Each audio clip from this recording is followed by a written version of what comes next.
Jump into a couple things, and then we're going to, I want to start out by sharing just some prophetic words that have unfolded lately and are coming into fruition. I love it how time period goes by. Some of the things that I'm going to share with you is things that happened in 2002, 3, 4, in that area. And I think we're going to start out with, Josh is always, you know, like he'll get a hold of me and say, oh my gosh, this was prophesied, da da da. And I'm like, yes, it was, because he reminded me of a lot of our prophetic words that were spoken at a certain time and season are on a lot of our worship CDs, and which we're going to bring more to the forefront because of certain things that are happening. And you know, it's like if you hear a certain song over and over, then you hear that prophetic word and you're going like, oh my gosh, that's it. And so obviously Donald Trump is rising up on the scene and shaking a few trees. And I remind you that it wasn't but a couple months or so ago, I told you that the political scene was totally going to switch and change, and that people would rise on the forefront, that many people would be like, what, you know, is going on? How can this be? But God would use them to literally shake things up. And so we are in that period, and you haven't even seen anything yet. It is just the beginning. And so I believe that politics, as many have understood it, is about ready to take an about face and really a different contour. And so I believe it represents the kingdom of God that is rising up in the earth, and there's many, many things that are coming forth. And so it's just a powerful thing. But I'm going to have Josh, if you would, come up here real quick, and he's just going to remind you of some things that were prophetically spoken about Donald Trump, or what seemed to be, we thought at that time, and now seeing it unfold now. And so stand right here in front of the camera, Joshy. What's happening, everyone? Hey. Good stuff. So I've got a few things that have just kind of come back to my mind over things that were prophesied a few years ago that I've been conversing with Michael about, like you said, just through text, or I'll be doing something and something will just hit me. Before I get to that, though, well, you know what, let me say that first. So back in 2011, 2012, the last presidential race, there were different words that came out during worship and different things at MTI. And one of them was, Michael prophetically declared, I think this was probably in 2011, I'm going to trump the Trump. And there were some words about Donald Trump's family and some different things. And, you know, it didn't really quite make sense at that time. And then also, during that time, Michael spoke about the next president would have the mind of an accountant, that he would know how to add, he would know how to subtract, and that he would have that kind of mind. And so during that time, you know, we're thinking, okay, yeah, Mitt Romney kind of rose up in that time, and we were thinking, well, that's got to be it, right? So obviously we were quite disappointed that things didn't turn out that way, and we were like, did we miss it? What's the deal? But then, things prophetically, it's amazing how you get something in the moment, and maybe you're just misapplying it it's for a different season or a different time.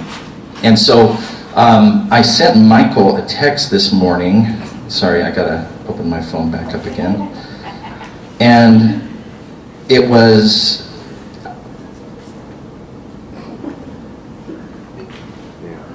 so it was during that same period, 2011, 2012, where Michael also said, the next president does not want to be the next president. And I thought that came back to my mind this morning. I went to the gym this morning, and that kind of hit me just while I was doing whatever. And I was thinking about that. The next president of the United States doesn't want to be the next president of the United States. And so Donald Trump, I was listening to something he said, and he said, I'm only doing this. He's like, I got other things I can do with my life. I got all kinds of things I can do. I'm only doing this because I want to see America great again. Yes. Yes. And that resonated with me, and it sparked that word.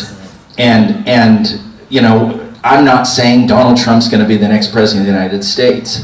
What I am saying, though, is I think it's amazing how prophetically God connects the dots, and things are rising up right now. And this hit me during worship. This totally hit me. Whatever's real in this season is what's going to advance. Whatever is real, that's what's going to advance right now. Politically, business, in your life, whatever it is, whatever's real, that's what's going to be promoted. And we have so many things going on in the church right now that have not been authentic. They've been counterfeit. You hold up a $100 bill. A $100 bill has value because it's a $100 bill. A counterfeit $100 bill, it looks like one, but it has no value. That's right. And God's looking for things to be real and authentic in our lives. And that's where authority comes out of. And so if you're wanting to walk in real authority in your life, and if you're wanting to see God manifest through you, you've got to find out what your signature is. Because you're the only one with your signature.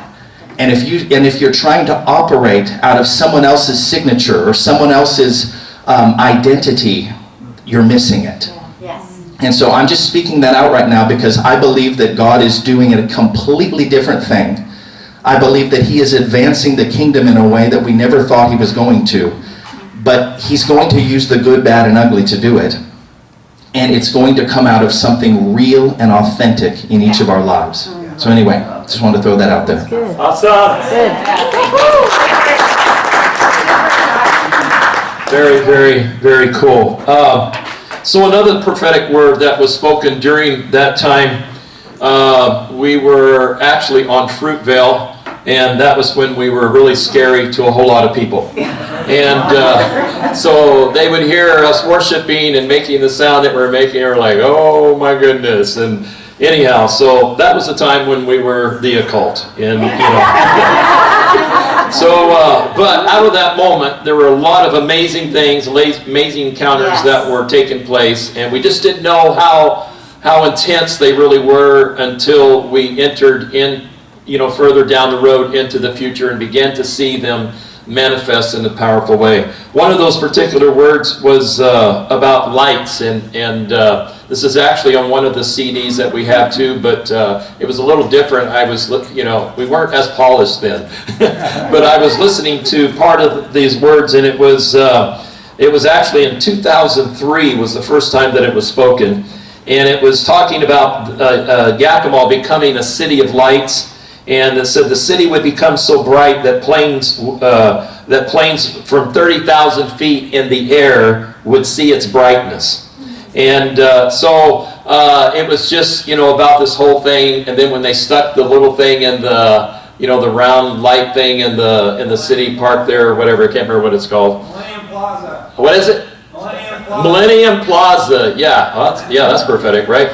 Millennium Plaza. Anyhow, we thought, wow, you know, the lights. Remember the word lights? Well, I'm going to have Steve come up here, and he's going to shed light on what this is, something even more amazing that is, you know, getting ready to transpire, or that they're working on, or whatever. So this was really cool, and he reminded me of this prophetic word.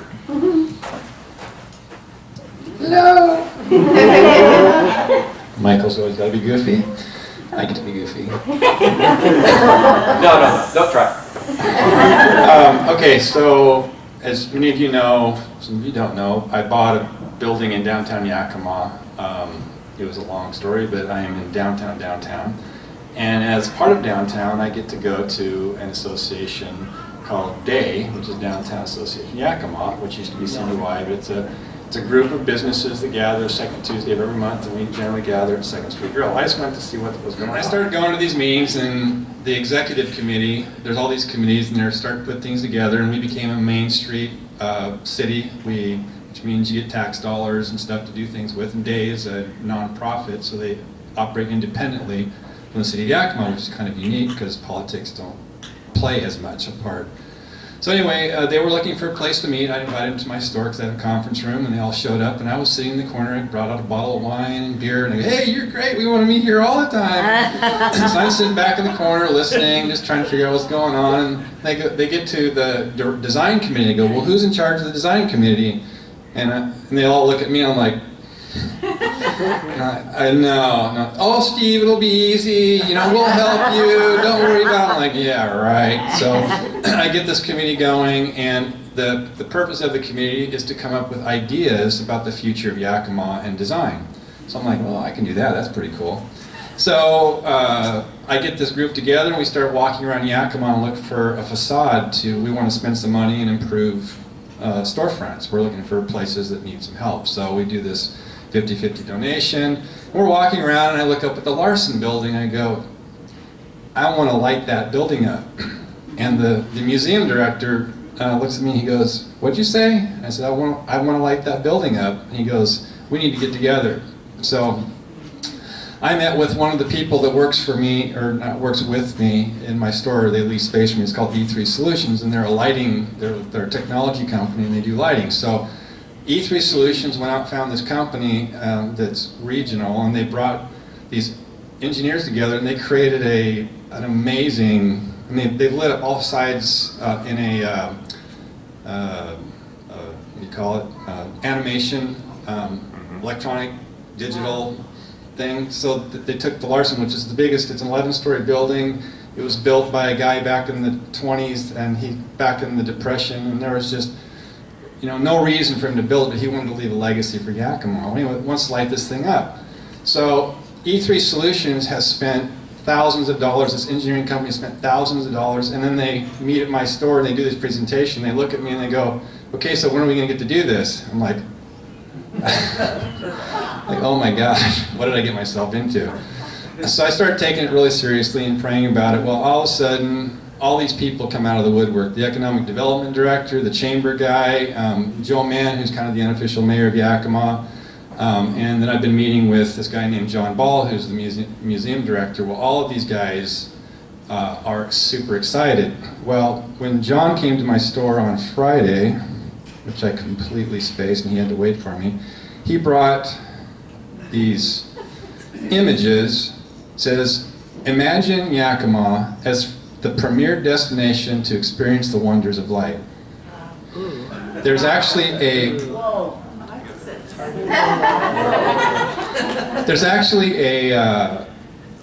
group of people that have been getting together pre-2008, pre the economy going down, or whatever, getting ready for coming up. It's called the Light Project, and they have been planning projects of light throughout the city for quite a while. That's awesome.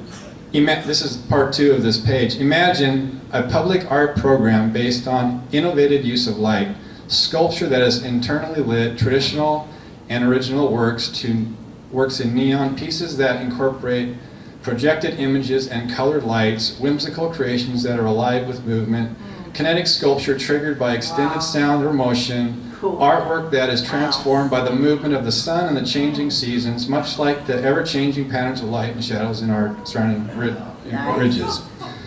You can go online. I mean, I have this document, he gave me double pages about that thick of all this documentation about all these artists that want to do all this stuff. And when we got together as an executive group last week, they were talking about lighting the alleyways from the plaza, or through the plaza all the way to Front Street, and because it's just a dark community, but they've got all these plans, and they're looking at me to help pull this off. So, pray for me. But the project is going to cost between $250,000 and $1 million to light the Larson building. And they're saying, "Well, Steve, how are we going to do that?" And I said, "Well, I don't ever look at anything from the standpoint of finances. I always look at it from the standpoint of vision." That's right. And I said that before I saw all this. And they're plunging into it, and they're going to support it. So I'm expecting to see the Larson building lit up and a whole bunch of other stuff. So. That's awesome.